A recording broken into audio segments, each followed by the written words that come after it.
करते हैं फिफ्थ। तो फिफ्थ क्वेश्चन में कह रहा है वो, फिफ्थ क्वेश्चन करते हैं। फिफ्थ क्वेश्चन में कह रहा है A and B can do a piece of work in 20 days. A और बी 20 डेज में कंप्लीट कर रहे हैं, तो ए और बी का एक दिन का काम कितना हो जाएगा, तो 1/20th part of that work. B and C can do it in 15 days. B और सी 15 दिन में कंप्लीट कर रहे हैं, तो उनका एक दिन का काम कितना हो जाएगा, 1/15th part. While C and A do it in 12 days. C और ए जब मिलकर काम करते हैं तो 12 दिन में कंप्लीट कर देते हैं, तो उनके एक दिन का काम कितना हो जाएगा, 1/12th part of that work. In how many days can be do it, can be alone do it. अगर सिर्फ बी से करवाया जाए वही काम, तो वो कितने दिन में कंप्लीट कर देगा, ये आपसे पूछा गया है। ठीक है, तो देखो जरा, इसमें ए और बी का एक दिन का काम है, इसमें बी और सी का एक दिन का काम है, इसमें सी और ए का एक दिन का काम है।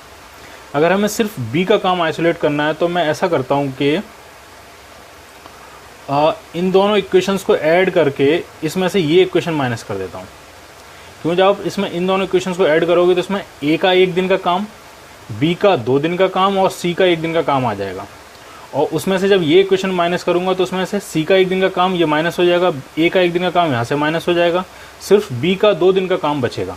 ढंग से समझो आप, इन दोनों इक्वेशंस को ऐड करके मैं इसको सब्ट्रैक्ट कर रहा हूँ। जैसे ही मैं इन दोनों को ऐड करूँगा तो मुझे जो मिलेगा 1/20 + 1/15 जब ऐड होगा तो उसमें क्या क्या होगा, उसमें ए का एक दिन का काम होगा, बी का 2 दिन का काम होगा और सी का एक दिन का काम होगा।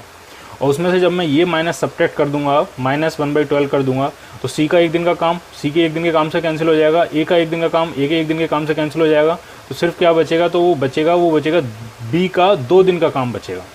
और वो कितना हो गया, तो बस ऐड किया 1/20 + 1/15 और उसमें से 12 क्या कर दिया, सब्ट्रैक्ट कर दिया।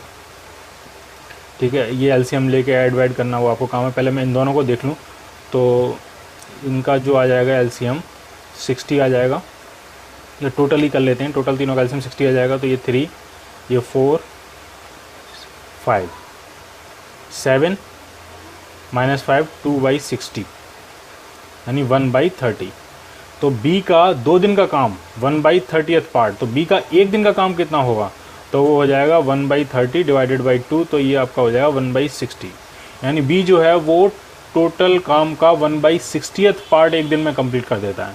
तो बी को टोटल नंबर ऑफ डेज कितने लगेंगे, तो इसका रिवर्स कर देंगे, इन्वर्स कर देंगे, तो वो 60 डेज में बी जो है उस काम को अकेले कंप्लीट कर देगा।